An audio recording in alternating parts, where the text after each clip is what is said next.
All right, everybody, welcome back to the Steel City Blitz Steelers podcast presented by Deck Roofing Incorporated of South Florida. We are knee-deep in the offseason. The Steelers season itself came to an end about 18 days ago. Someone said to me today, who happens to be a Steelers fan, she said to me, it was the first time I'd had a chance to talk to her since the game, and she said, did at any point you felt like you were being punked, like the whole thing was fake? And I said, I really wish that was the case, but it felt all too real. And of course it was. There's a lot of stuff to talk about. Art Rooney II, the team president, spoke today, and Ben Roethlisberger was a big topic of conversation. So we will cover that. We will cover the potential of a new offensive line coach. We will talk a little bit about Matt Canada. We will also make sure that we talk a little Deshaun Watson too, because everybody in the Steelers Nation seems to think that we're trading for him, and we'll tell you whether or not that's even possible. And joining me tonight are Ben and Ellie. And how are both of you this evening? I'm good, thank you. Yeah, you're fine. very welcome. Very welcome. I got whiskey. Excellent. I got beer. Same. Also enjoying some whiskey. Ellie, did you happen to grab an adult beverage for this evening? I didn't have an adult beverage, but I do have a milky coffee. A milky coffee? It's 10:30 at night. You'll never go to sleep. I find them quite soothing. They actually help me sleep. Oh, very nice. Yes. Very nice. It sounds like tea and chamomile. Yeah, it sounds like you have a problem, Ellie, and you should probably go ahead and admit it now. Yeah. So I used to be a caffeine junkie too. I speak from experience. Oh yeah, 100%. I still am. Yeah, I go from coffee to pop to whiskey. One of those three doesn't have caffeine. Well, maybe it does. I haven't really paid attention. Ellie, I'm going to come to you first, and I'm going to be blunt with my question. Yes. Is Ben Roethlisberger going to be the starting quarterback for the Pittsburgh Steelers in the 2021 season? Yes. That's my blunt answer. Hey, I asked a blunt question. I got a blunt answer. Do you think that he will be the starting quarterback because the Steelers really, really, really want him to be, or because he's going to be willing to lower that salary in any way possible just to come back and play one more year? Well, I feel we're a little bit, I think we all know actually that we're caught between a bit of a rock and a hard place. Mm-hmm. I don't foresee an option aside from picking up, like you said, we're going to talk about it a bit later, but aside from by miraculously picking up someone like Deshaun Watson, I don't know how you find someone to replace Ben this year, even in the draft. No, not Mason Rudolph? Even Mason Rudolph. All right. So I think that actually, I don't know, I guess I was always under the impression that he would be back for the 2021 season, and I thought the only thing that would hold him back would be injury. So I do expect, I think most people who have been paying attention were already aware that he was going to restructure his contract. What that restructuring consists of remains to be seen.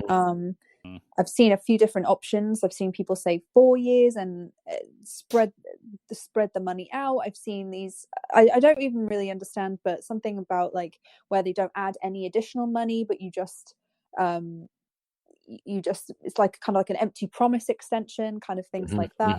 So I was under the impression that yes, he was going to restructure. He was going to help knock off some of that 41 mil, and he would be back for the 2021 season. Because if he retires, isn't it a $21 million hit? Yes, I believe it is. And I'm going to defer the math here to Ben, because I don't do maths. But so let me set the table here, Ben. Art Rooney II spoke, and basically what was stated was that we know Ben wants to come back and play, but we cannot have Ben come back and play at $41 million worth of cap hit. Ed Bouchette talked to Roethlisberger. Roethlisberger made a comment along the lines of, I'll play for whatever, or I'll take a cut. I just want to play, kind of a thing.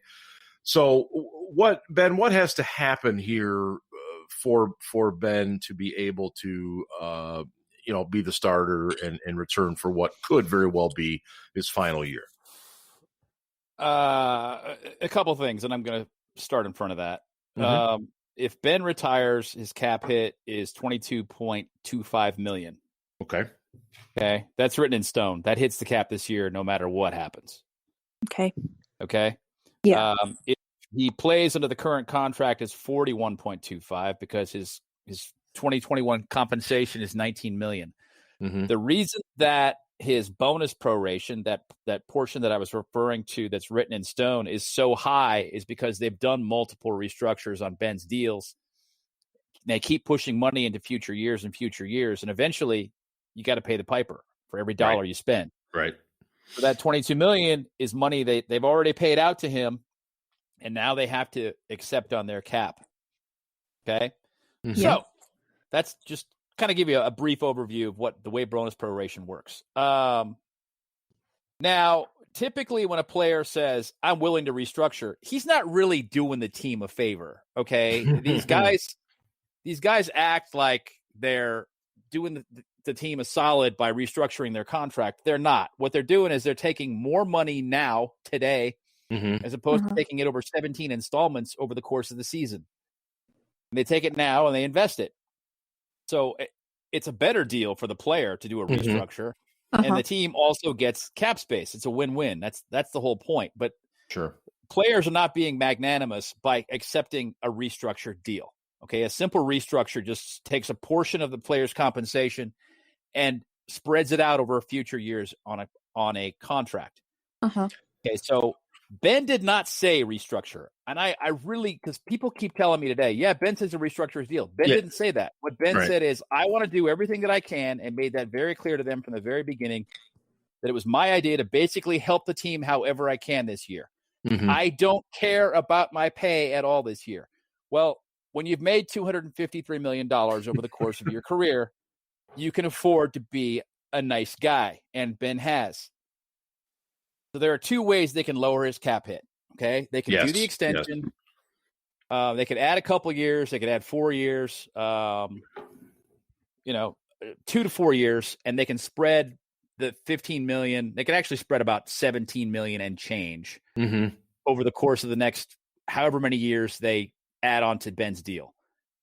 Or they can say, Ben, if you want to stay this year, you're taking a big pay cut, which is what they made Jerome Bettis do. Right. That's true. And they don't extend his deal. They just redo the last year, and they say, you're taking a pay cut. You're going to be making this much money. And this is how we're going to create cap space. And, next year we'll see. And, maybe we can give you a new deal after the season. Maybe we can't. We'll see what happens. But let's play out the contract and see where things go. And Ben has made it clear that he wants to do whatever he can. I don't know exactly what that means. Right. But a simple restructure here is not an option. Okay, they can either extend him to lower his cap number, or they can say you're taking a pay cut. Those are the two options that are on the table for Ben, and they've got to lower his cap number. He knows that. They know that. They've made it clear.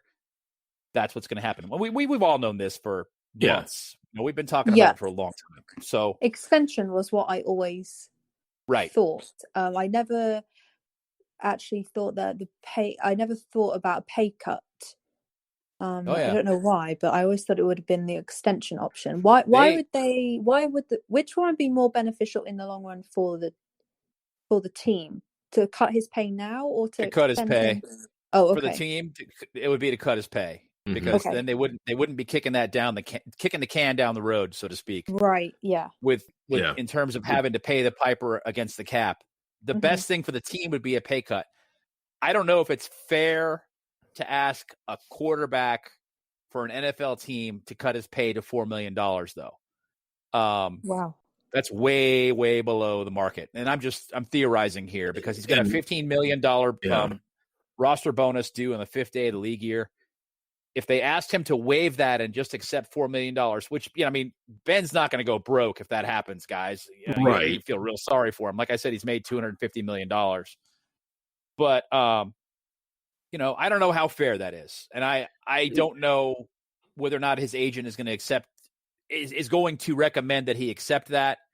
Maybe he will, maybe he won't. Ben will probably want some assurances that some other players, that there'll be attempts to sign other players. For example, Juju Smith-Schuster, someone else. So this may be a quid pro quo deal where Ben says, I'll lower my salary, but I want you to spend some money on some of my guys, if that's the case. Right? Ben, let me ask you this: let's say that the $4 million was the number. Would the union make a phone call to Ben and his agent and say, "Whoa, we're not crazy about this because you're not really getting what you're worth, and that affects other people"? Or does the union not care about a situation like this with a player that's 39? The union absolutely cares. I would think, right? Yeah, they might make a call, but so what? He can just tell them, whatever, I don't care. Yeah. Oh, no, it's ultimately his choice. But we've seen these situations in the past where players have tried to do these quote-unquote hometown discounts and in many sports. And the unions get involved, and the union's like, no. We've got to keep moving salaries in the other direction, not down. And so and Tom Brady, for example, was criticized repeatedly for having done team-friendly deals and not contributing to the increasing of the quarterback rate, right? And Brady's never been at the top of the pay scale ever. No. And he's never been that guy that set the standard. Right now it's Patrick Mahomes. For a while before that, it was Aaron Rodgers. Next year it'll be somebody else. Maybe not though. $45 million is a lot. It's a lot but, of cash, yeah. Ben's going to do okay regardless. I'm just kind of theorizing. I'm spitballing here. I think my instinct is that Ben wants to help the team with their cap problem. Yeah. And the way that he's going to rationalize that, because he's a super competitive guy. He is. The way that he's going to rationalize that to himself is, I'm getting something in return. I'm buying something for my money. And what I'm going to get back is I'm going to try and get some of my guys signed.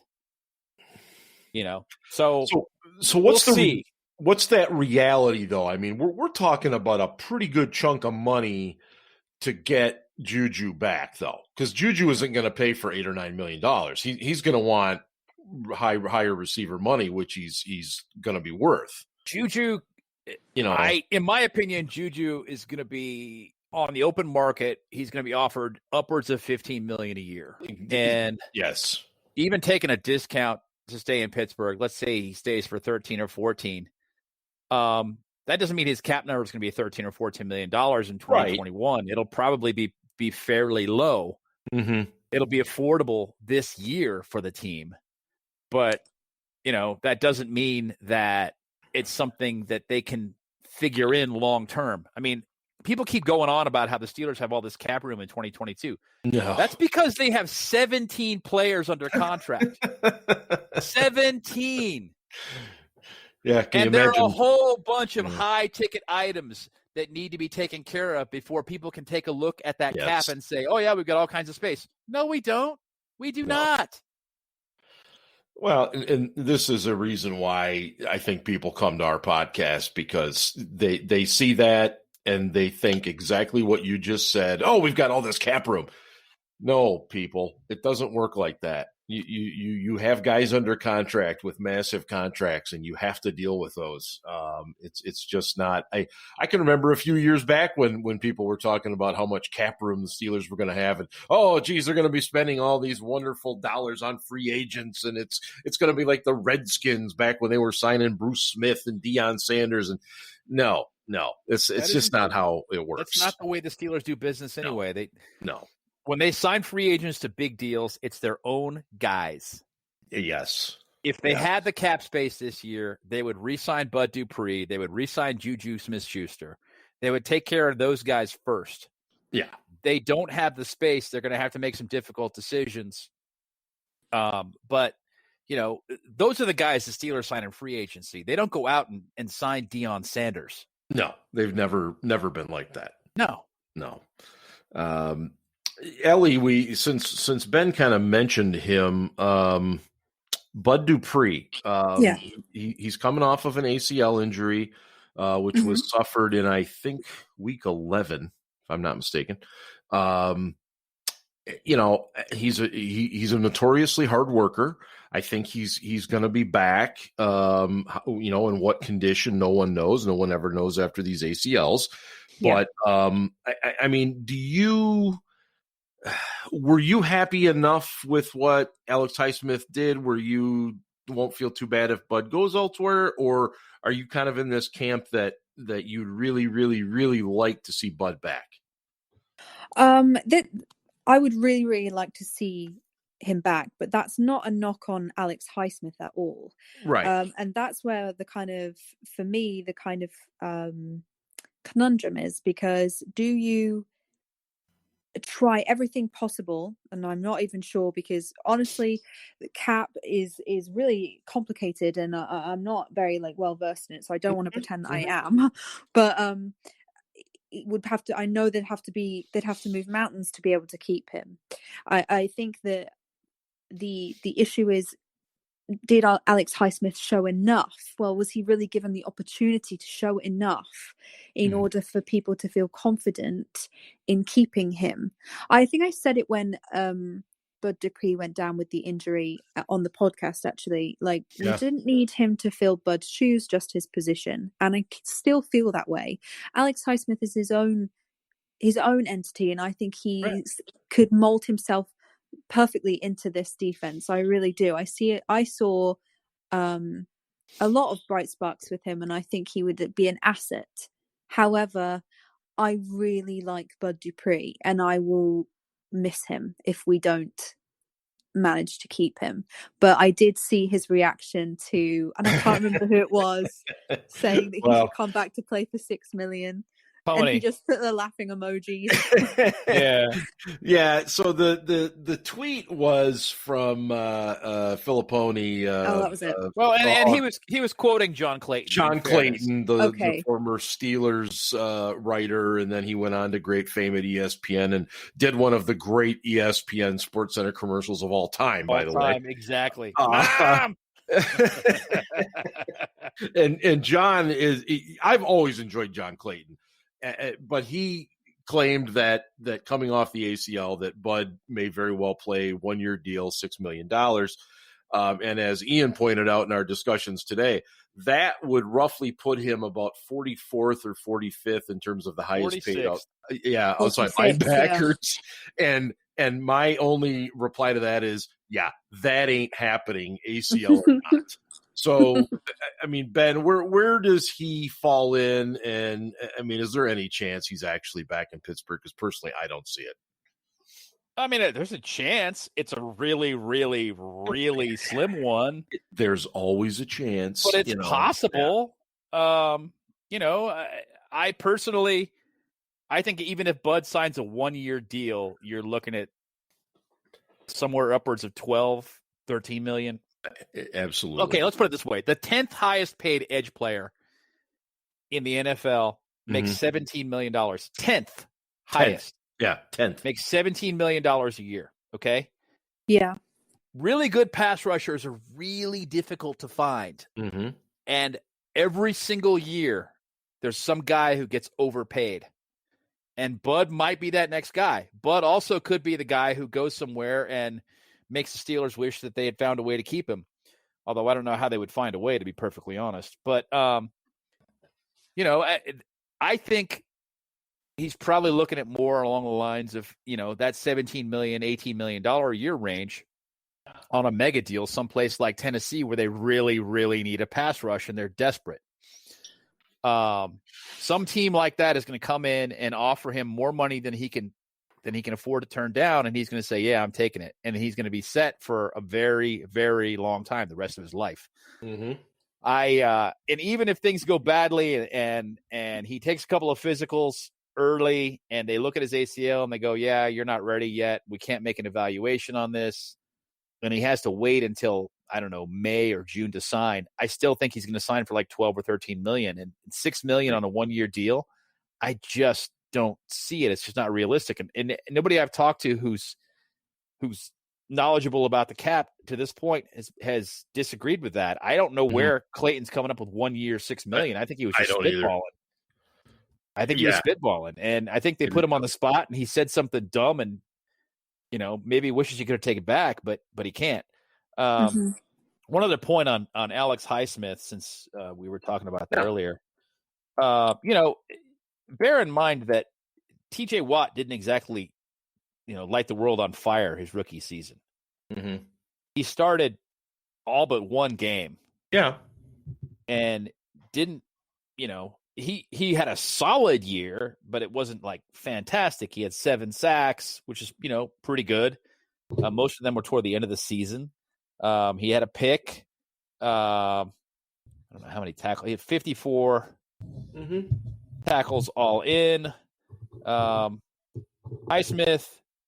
didn't start as many games, obviously, not nearly as many. Started 5 games. Yeah, 1/3 of what of what TJ started. He had 2 sacks. He had 48 total tackles. Mm-hmm. Okay, but a lot of that has to do with the fact that when they pulled Bud out and put in the rookie, team started running right at the rookie. Mm-hmm. So he had an opportunity to make a lot of tackles. And for the most part, he did. He did okay. I don't think he was as good at setting the edge as Bud had been. No. But he's also a rookie. Yep. So I don't really hold that against him. Let's not forget that, Bud Dupree was on a lot of people's shit list for definitely his first year at the Steelers. Absolutely. Basically for 4 years. But his 5th season, he just, he blossomed. Yeah. I mean, he was in the conversation with Jarvis Jones which is ridiculous. He was never that bad. No, I'm not saying that I agree with that. Yeah. But he People was were in saying that. But they're idiots. Sorry. Well, yeah, he turned the corner and pun intended, by the way. And so no, I just don't. The 1 year, $6 million. I agree, Ben. I don't know where John Clayton came up with that. Maybe smoking doobies in his room at his mom's house again. I don't know.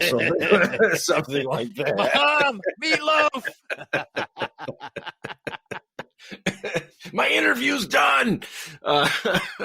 You're listening to the Steel City Blitz Steelers podcast presented by Deck Roofing, serving Broward in the southern Palm Beach counties, whether it's commercial, residential, multifamily, or condos.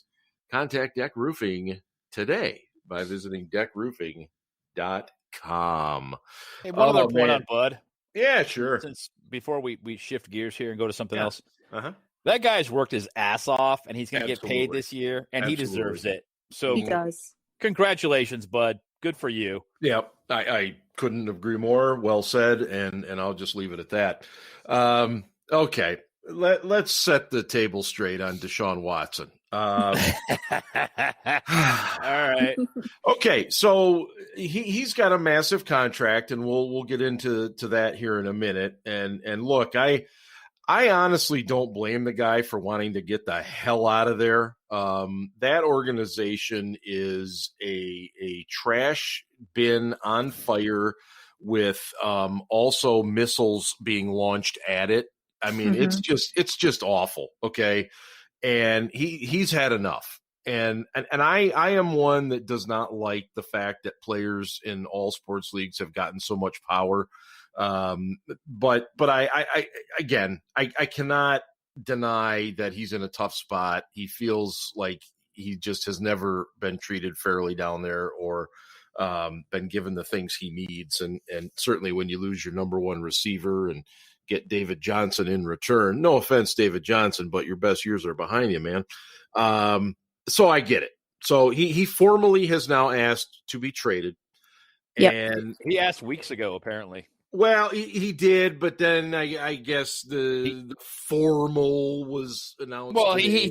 he didn't announce it. He kept it private until today or yesterday. Yeah. And the report came out that I asked for a trade. I mean, with the Steelers knowing that Ben wants to come back, I thought Art Rooney II's comments about Mason Rudolph today were of the pretty confident type. He sounds very much like they're ready to hand Mason the football, at least for a season, to say, let's see what you can do. But all that said, and Ben, we've talked about this a million times on this podcast, the Steelers always do due diligence, whether it's taking a phone call or whether it's making a phone call. And I'm sure there's been discussions. What would it take? So Ellie, I'm just going to give you a hypothetical because it's the one that I've seen the most often. Okay.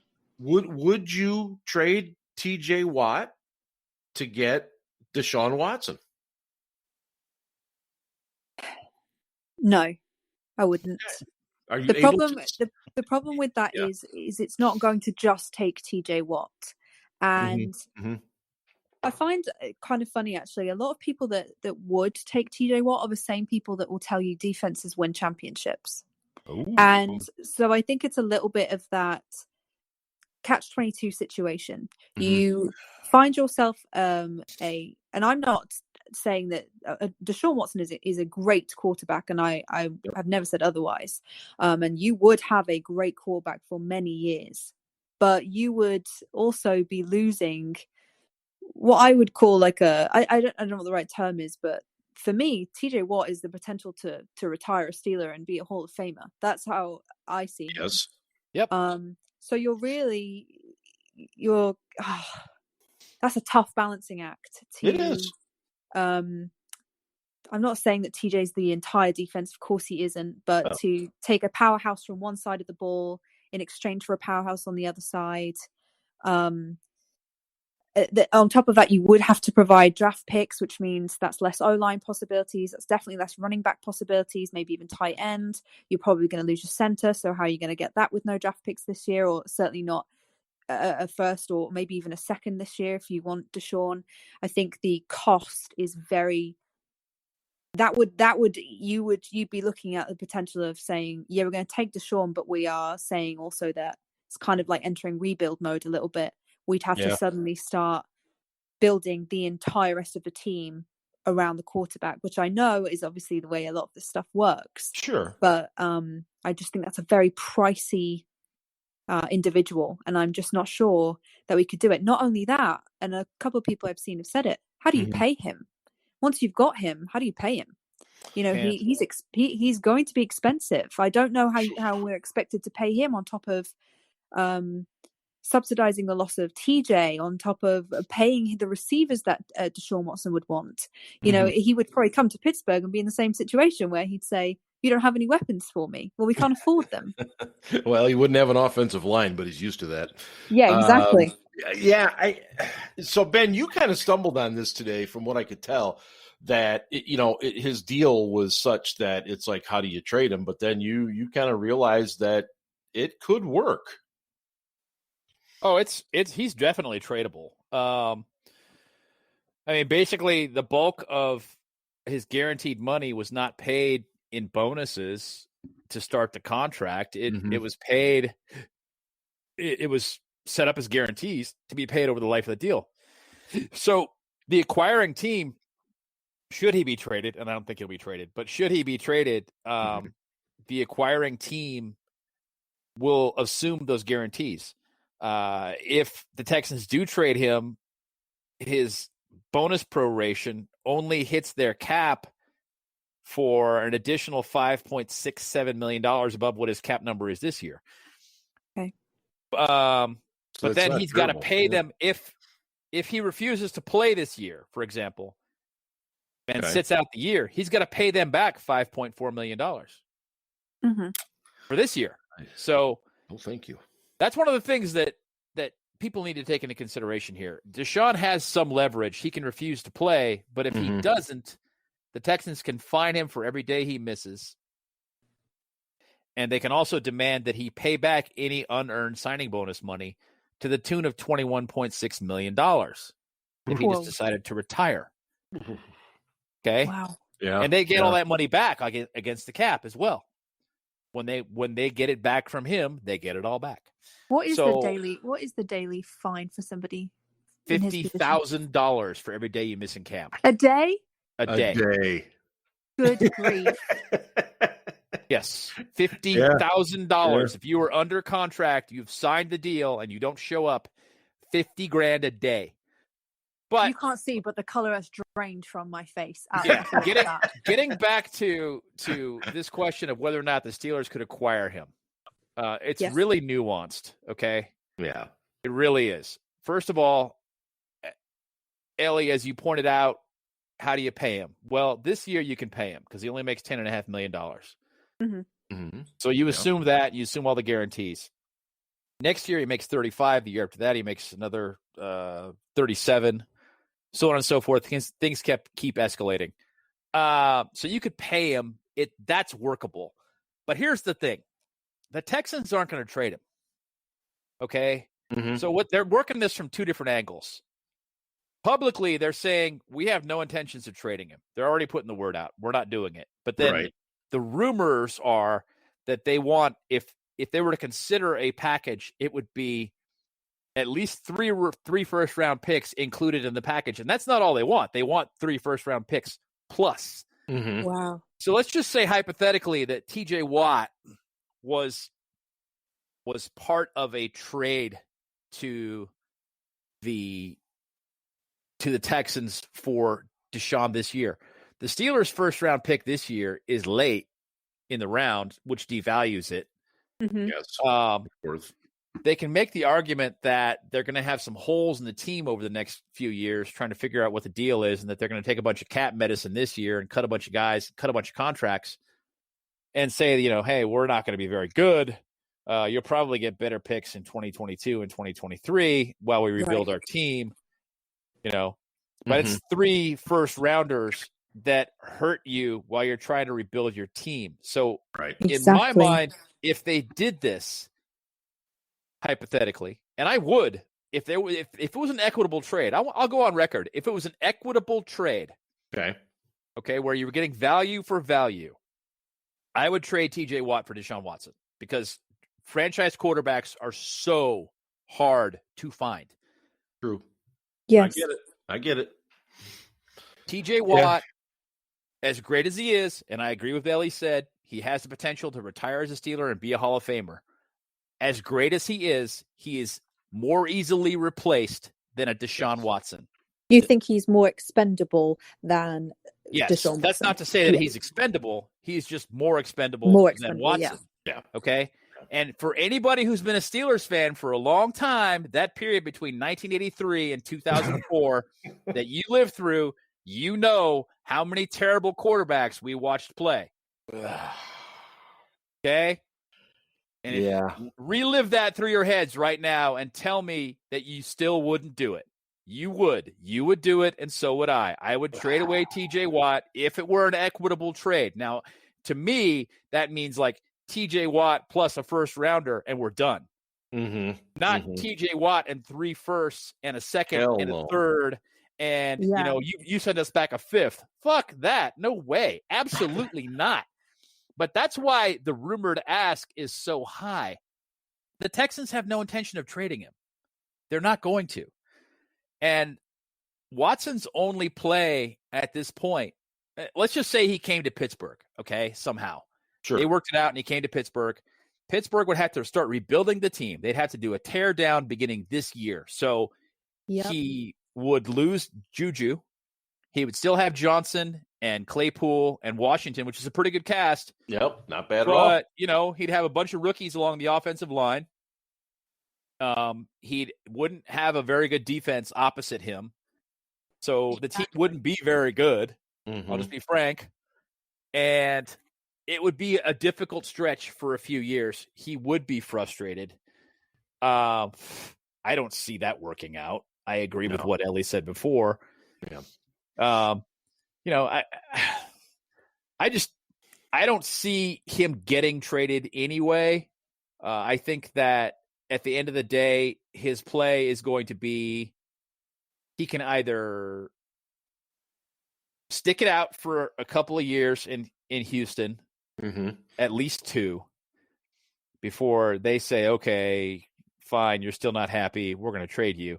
Word is that he believes that the organization is racist, even though they just hired a minority head coach, but that they're racist and that he doesn't believe in them. I don't think they hired a very good head coach. No, I don't either. Was it the passing coach for the Ravens? Yeah. Wide receivers coach and passing coordinator for the Ravens, who had the worst passing offense in the league. Literally number 32 passing offense in the league. Yep. Wow. And he was also the wide receivers coach for the Chiefs the year that they had no wide receivers score a single touchdown. Right. Oh my God. This guy has been a coach in the NFL for been a long time. A long, long time. I want to say 27, 28 years. Mm-hmm. Didn't think he'd ever be a head coach. Yeah. Is now a head coach. I don't know. I'm not, if I'm Deshaun Watson, I'm not thrilled about the hire to begin with. But his only option is to say, I'm not going to play. If he does that, he owes them money. He also devalues himself by sitting out for a year, a la Le'Veon Bell. So I don't see anybody winning here. And I think at the end of the day, he's going to realize that, and he's going to go back and play. And I think there'll be a lot of ass kissing. There'll be a lot of begging done by the Texans. Come back. Yeah. We'll work it out. We'll patch things up. At least have a conversation with your new head coach before you decide you're quitting. Right. I don't think he's going any place. And if he does go anywhere, I don't think it's going to be Pittsburgh. Well, I would agree. I'm in that same position as well. Anything can happen, I suppose, if you truly want it to, but he's definitely not coming here. And I think that little dream needs to go away now.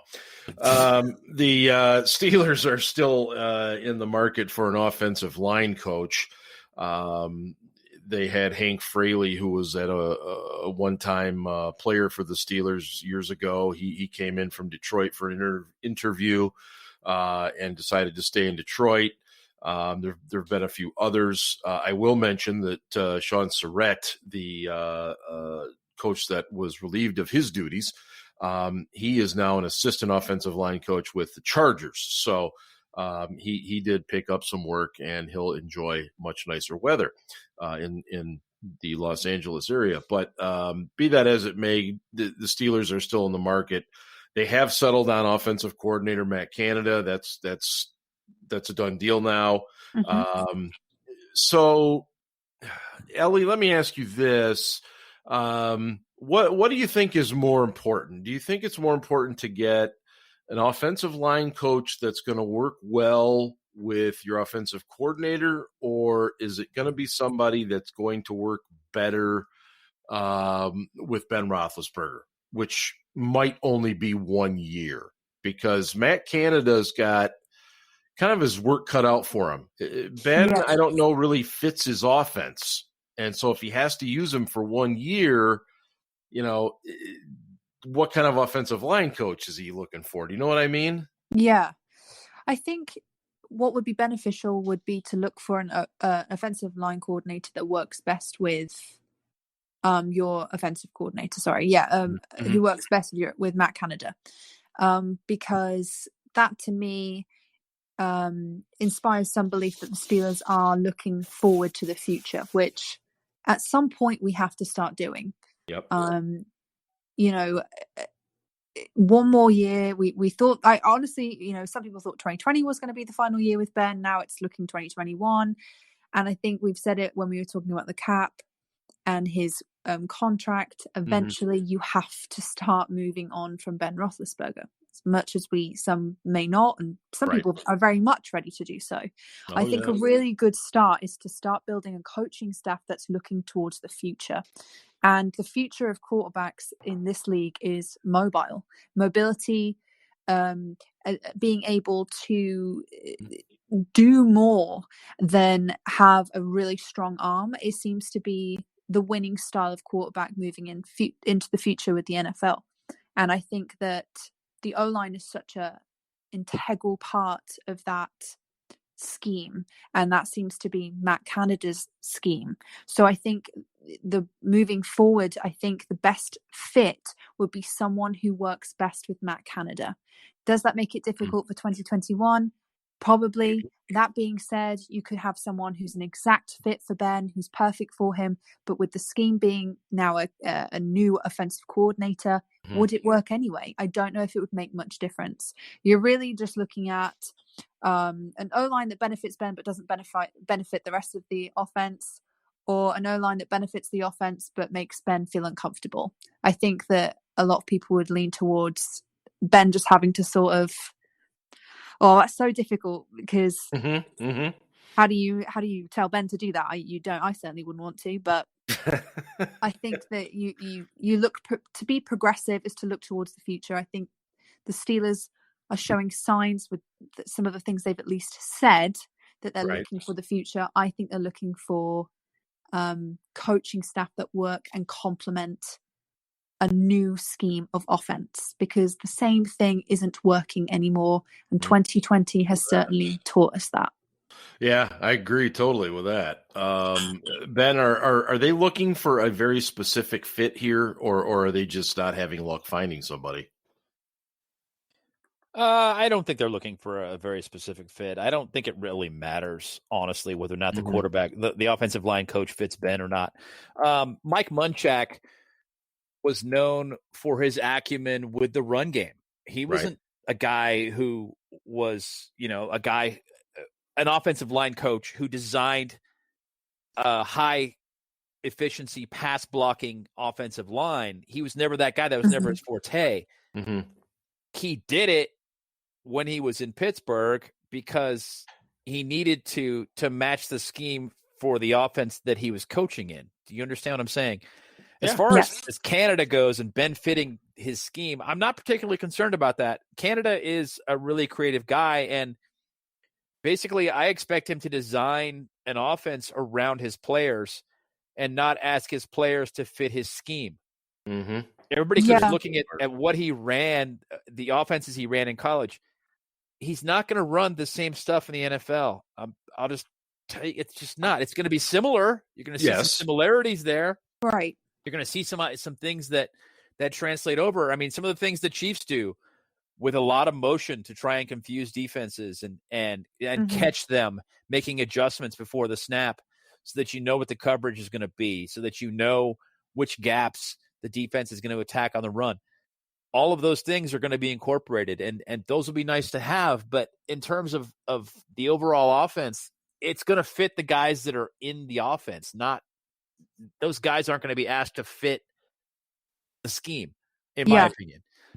So the offensive line coach really just has to mesh. It's a long-term hire. It's not a short-term proposition. Right. It really does have to mesh with your offensive coordinator, but it doesn't really matter as far as Ben goes. I don't think that's even a thing they're considering. What they've got to do at this point now is they've got to hire an offensive line coach, and now they've got to hire a quarterbacks coach. Pep Hamilton apparently has been let go by the Chargers, which doesn't really shock me. No. And he's going to be hired as quarterbacks coach for the Texans. Oh. Yeah. Strange. Oh. Yeah. Yeah. He came in, he interviewed for the OC position in Pittsburgh, didn't get it. I don't know if the Steelers pursued him for the quarterbacks coach job or not. But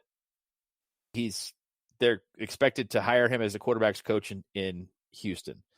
So that's out.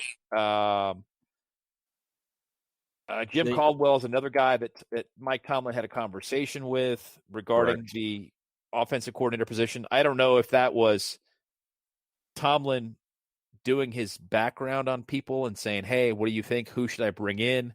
Or if it was Tomlin actually talking to Caldwell and saying, hey, are you interested in this job? But I don't expect Jim Caldwell to come back to coaching to be the quarterback's coach for the Pittsburgh Steelers when he's been an OC for a long time and he's been a head coach previously. And he's an older guy. I don't see it. But maybe. Yeah, you never know. I don't see it. But they've got to do both at this point, and those are long-term hires. Yeah, when you're doing it, so you're not really thinking so much about right now, especially with a guy who's got as much development as Ben already has. He's going to go into his 18th season. He's not really a guy you really need to coach up. What they need to worry about right now is the younger talent in their room and how well a quarterback's coach can develop those guys. Yep. Yeah. So that's going to be their first consideration when they hire that quarterback's coach. And that's, of course, Rudolph and now Dwayne Haskins being able to help those guys along too. So about as mobile as a statue. Yeah. The Steelers also are looking for a defensive backs coach, I believe, as well. So, now that's hard to say. That there's speculation on that too. It's like, okay, so you've got Terrell Austin, who is the quote unquote senior defensive coach, right? / defensive backfield, right? Yeah. But they had a defensive backs coach last year too, and let Tom Bradley go. Right. So Austin. So now what are they going to do? Are they going to hire another? Are they going to make Austin the defensive backs coach full time, and maybe hire an assistant offensive backs coach? Are they going to hire a defensive backs coach? And have Austin continue in the same role? One of the criticisms people had of the Steelers at the end of this year was that they had the smallest staff in the league. Well, people need to bear in mind that the Steelers didn't list a single quality control assistant on their staff this year. Usually, most teams have between 4 and 6 of those. Right. Okay. The Steelers didn't list one this year. That doesn't mean they didn't have guys that did that job. They just didn't list them as coaches. Dan Rooney, who is Art Rooney's son, has done that job over the years, and I'm not sure if he did it this year or not. I think he did. He worked with quarterbacks. Has been an offensive quality control coach in everything but title for a number of years for this team. Yes. For example, and I'm just giving that out there as an example. Yeah. So all I'm saying is there are guys that perform those roles that just aren't given the title of coach. Right. And I would hope and expect that they're going to bring some more guys in and give them coaching titles. Another hire I'd like to see is I'd like to see an assistant outside linebackers coach, somebody just to help out Butler with running drills and whatnot, breaking down tape. The little things. Yeah, the little things. You can't really argue Butler's track record with outside linebackers. Very He's good coached in that some regard. amazing players at outside linebacker. Looking back, James Harrison, Clark Haggans, even Joey Porter, obviously Woodley. And now he's his first year in. Bud Dupree suddenly took a spike, and his career turned the corner. TJ Watt, who's obviously a very talented specimen himself. Indeed. It goes on and on. Jason Gilden. Oh my God. Yeah. It's another one. So you go back and you look at all the guys that the guy has coached, and his track record speaks for itself, but he's also got to be the DC. So maybe you want to get somebody in there to help him do that. And I don't know that they don't already have somebody in there who is doing that stuff for him. They just haven't given him the title of assistant quality control, whatever coach. I don't know. Well, anyway, and there's been a lot we've covered tonight. There's no doubt about it. And in the coming weeks, we will start looking at the draft. I know Ian and I both started a couple of our draft profiles today. He's already looking at running backs. I'm looking at quarterbacks. So it's a long, grueling process, but we will be hammering that stuff out for you. And again, encourage you to check out the website, steelcityblitz.com. Of course, on Facebook and at SC Blitz on Twitter as well. And so I think that's going to be it. Ellie, do you have a parting shot for the evening? Is there anything you would like to add before we depart? I can't think of anything witty, so no. Okay. All right. Nothing witty. British to say?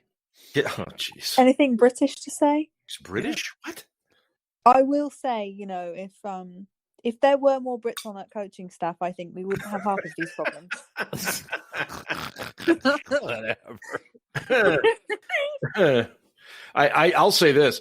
I do love when the British football fans talk about coaches getting fired and they use the term sacked. I love that. Sacked, yeah.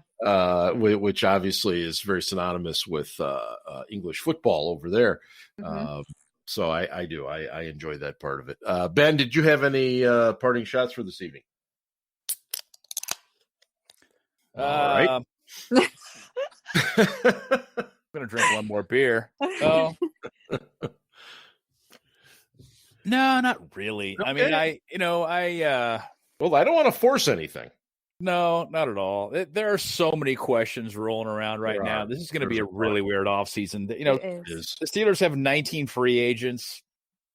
Some of them are really key, and it's one of the things I'd kind of like to break down at some point here. Oh, we will. As we do the podcast is, who do we keep? Who do we let leave? If you have to make some hard decisions, if it were you and you were actually the GM, you were Colbert, who would you prioritize? And where would you find the money? How would you do it? So these are hard questions. Yeah. And I don't know exactly, how I would address all of that. But, Marquise Pouncey, there's another one. Should Marquise Pouncey retire? Should he stay? Yeah, I mean, obviously, if he does, it throws the draft organization for a bit of a loop in terms of prioritization. So, we'll see, and we'll be covering all of it in the coming weeks as the off season rolls on. But for both Ben and Ellie, this is Steel Dad, and I am signing off on the Steel City Blitz Steelers podcast presented by Deck Roofing Incorporated of South Florida. And hey, go Steelers. Ravens suck. So do the